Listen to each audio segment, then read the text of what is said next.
dalam kesempatan ini saya membawakan 10 kata. InsyaAllah ada positif, ada juga negatif. Tapi saya mulai dengan negatifnya, khususnya sama anak kita. Karena dalam pendidikan sangat luar biasa perhatian Islam dalam pendidikan. Islam sangat memperhatikan pendidikan anak kita, sistem pendidikan anak kita, perhatian kepada anak kita. Karena ini semuanya pengaruh, semuanya pengaruh. Ucapan kita, berlaku kita di hadapan anak kita. 10 kata yang merusakkan perasaan dan hati anak kita. Yang pertama, kita suka mencaci maki anak kita.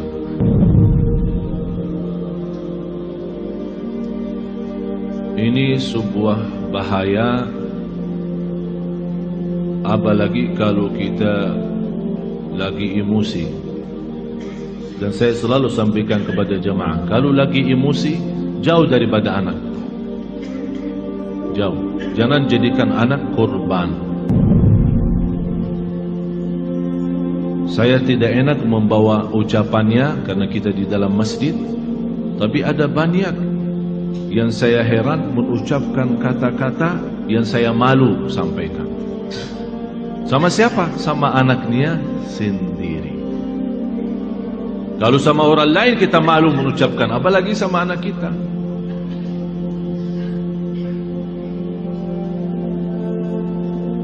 Jadi salah satu kata yang pertama dari 10 adalah caci maki. Yang kedua, kita menghina anak kita.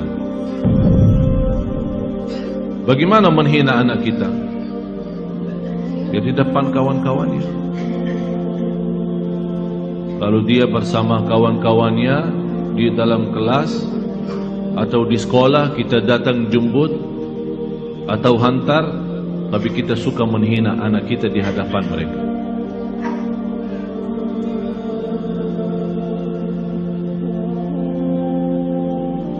Malah ada yang pernah berkata, saking menghina anaknya, saya heran bagaimana bisa punya anak seperti kamu.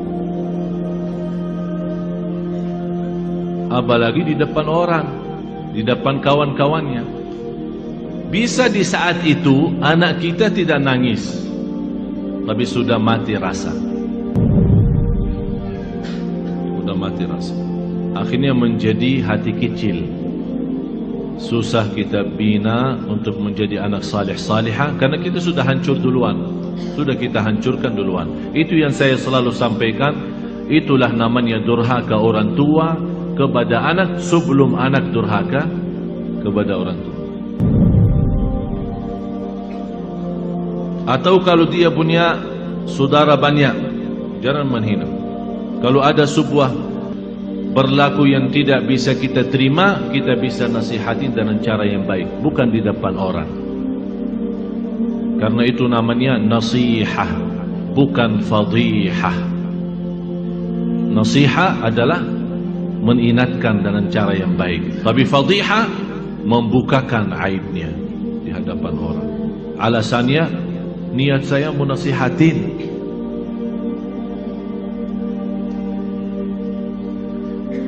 Yang ketiga, selalu kita suka membawa bandingannya dia sama orang lain.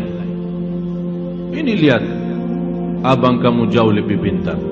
Ini lihat, anak itu luar biasa. Kamu tidak bisa seperti mereka. Itu tidak bahaya itu.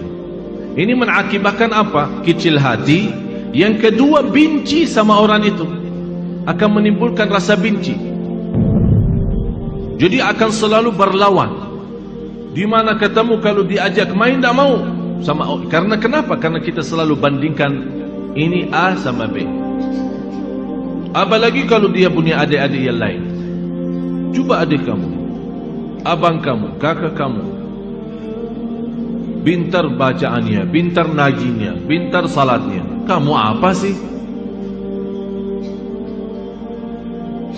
Ini mohon maaf, ini bukan sering terjadi. Malah saya sendiri mendengar di hadapan saya, ibu yang membawa 3 anak, Yang dinyakiti perasaannya satu.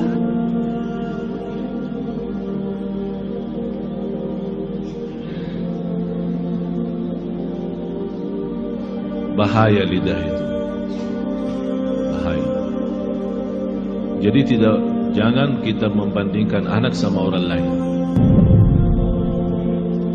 Mohon maaf, kita yang dewasa aja, kalau ada orang membandingkan kita sama orang lain, kita tersinggung. Apalagi anak kita. Kita ada yang dewasa yang sudah faham, mengerti, bisa mengerti maksudnya orang, bisa mengerti tujuannya orang, kita bisa tersinggung. Apalagi anak kita. Yang keempat, cinta dengan syarat. Aku cinta kamu, tapi syaratnya begini. Jadi seolah-olah kita tunjukkan kepada anak kita, kalau ibu tidak sayang begini aja, ikhlas tidak sayang, tidak cinta ikhlas. Tapi cinta kalau kamu salat. Aku cinta kalau kamu ngaji. Aku cinta kalau kamu diam. Aku cinta kalau kamu tidak nonton TV. Berarti itu namanya cinta dan syarat-syaratnya. Kalau mau cinta ya cinta, tidak usah pakai syarat. Tidak usah pakai syarat-syaratan. Ini anak kita. Mau cinta ya cinta. Cinta yang normal, kasih sayang, yang wajar dan yang wajib bagi kita sebagai orang tua, memberikan kasih sayang dan rasa cinta kepada anak kita. Kalau kita yang tidak menunjukkan rasa cinta kepada anak kita, dia akan lama-lama melarikan diri kepada orang lain.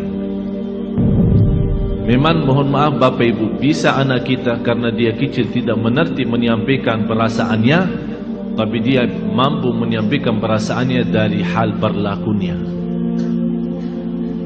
Begitu dia melihat seorang yang memberikan perhatian dan kasih sayang, biarpun orang itu bukan keluarganya, orang jauh, begitu dia ketemu orangnya, dia malah lari, belok orangnya.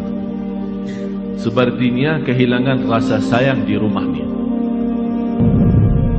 Dan banyak saya perhatiin anak-anak yang datang kepada saya begitu melihat anaknya sambil peluk dan cium saya bilang dalam hati saya, kasihan,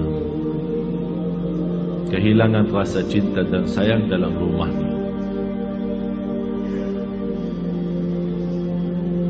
Yang kelima, kita menyampaikan kepada anak kita info atau informasi yang salah. Maksudnya apa informasi yang salah? Laki-laki tidak boleh nangis. Siapa yang bilang? Bapak-bapak nangis enggak? Nangis kan? Berarti salah kita berkata sama anak kita, kalau laki-laki tidak boleh nangis. Siapa yang bilang? Biarin dia nangis. Kalau dia nangis, ayo nangis lagi sayang. Bukan laki-laki tidak boleh nangis. Itu membuat apa? Mengakibatkan sakit jiwa. Karena setiap dia mau nangis, dia bertahan. Alasannya informasi yang salah, laki-laki tidak boleh nangis. Akhirnya dia tahan-tahan, menjadi beban, lama-lama sakit jiwa. Betul, ini betul. Jangan dianggap, tidak terlalu. Terlalu.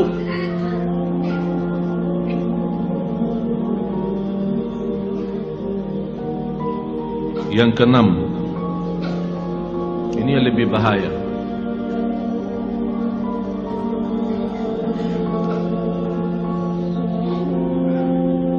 Kita selalu memberikan ancaman. Ayo makan habisin, kalau tidak datang hantu.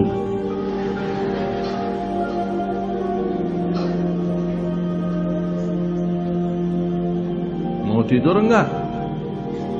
Kalau kamu tidak tidur, nanti datang hantu, temenin. Ini selalu kita, niat kita apa? Niat kita supaya dia cepat tidur, tapi mengakibatkan dalam perasaannya banyak hal yang tidak bagus. Padahal anak kita dari sisi psikologi jiwa dan akal, dari usia 2 tahun sampai 6 tahun dia mampu menguasai 7 bahasa. Ini bukan sembarangan. Ini ada orang keahlian psikologi akal dan jiwa membuktikan anak dari usia 2 tahun sampai 7 tahun Kalau diberikan perhatian sepenuhnya, dia mampu dari sisi psikologi, akal dan jiwa, mampu menguasai 7 bahasa. Bahasa kita, bahasa daerah, bahasa Arab, bahasa Inggris, terserah, 7 bahasa.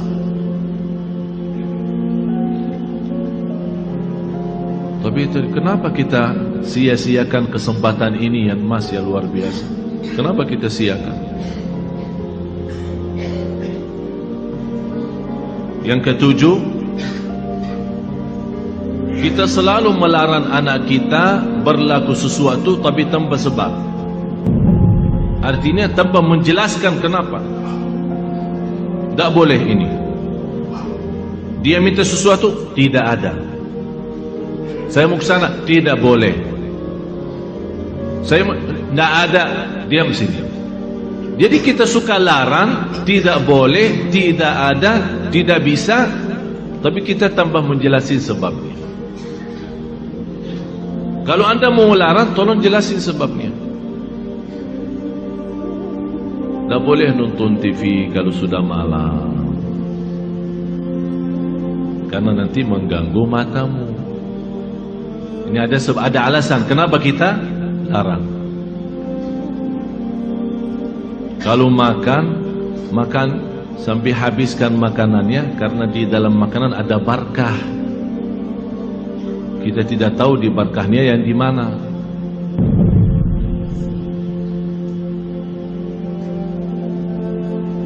Jangan nonton TV. Ayo sana. Tidur. Ibunya megang remote. Teng, teng, teng.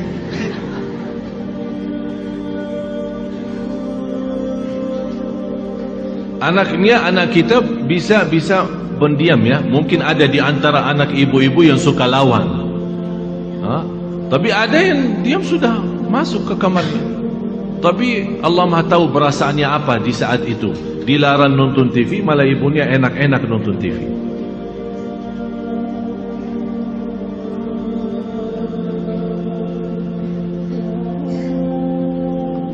Banyak hal Bapak Ibu yang perlu kita perbaiki. Banyak. Kalau kita memang ingin bukan hanya doa mengharapkan anak saleh salihah, tapi ada contoh baik, ucapan yang baik. Yang ke-8,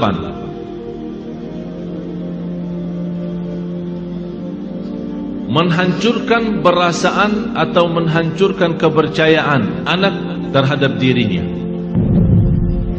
Kamu bodoh selama-lamanya, tak bakal jadi pintar. Astagfirullahaladzim. Ada orang sejahat itu. Jadi walaupun dia sudah ada niat untuk berikhtiar, berusaha, kita sudah habis-habisan, tak ada. Memang kamu diciptakan oleh Allah bodoh seperti ini. Saya nyesal punya anak seperti kamu. Saya benci hari kelahiran kamu. Bapak Ibu, saya mengucapkan ini bukan dari saya. Saya punya telinga mendengar apa yang kata orang. Masa saya benci hari kelahiranku, hari kelahiran kamu? Jadi seolah-olah mengikatkan hari kelahiran anak kita, hari misal Sabtu. Jadi saya benci Sabtu gara-gara kamu.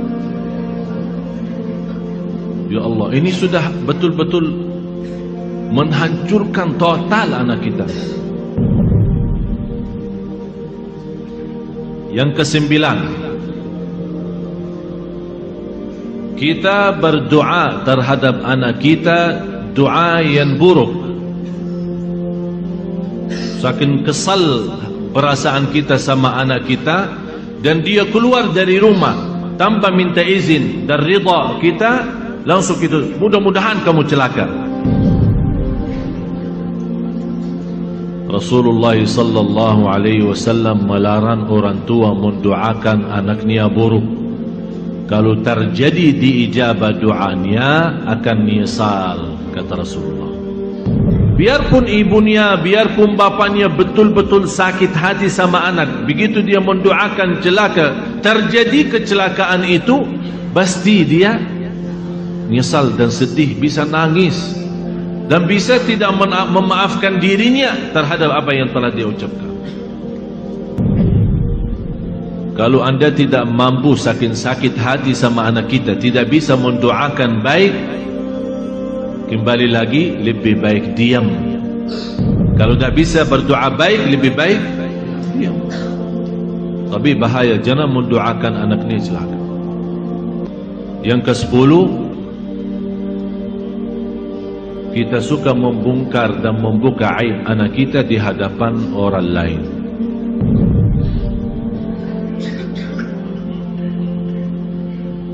Ini anakku dah ada malunya, kalau tidur suka kencing di atas tempat tidurnya,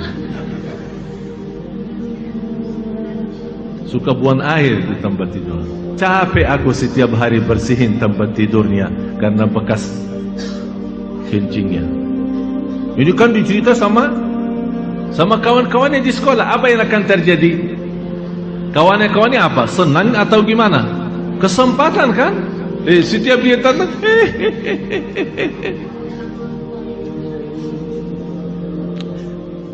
Astaghfirullahaladzim. Kita istighfar.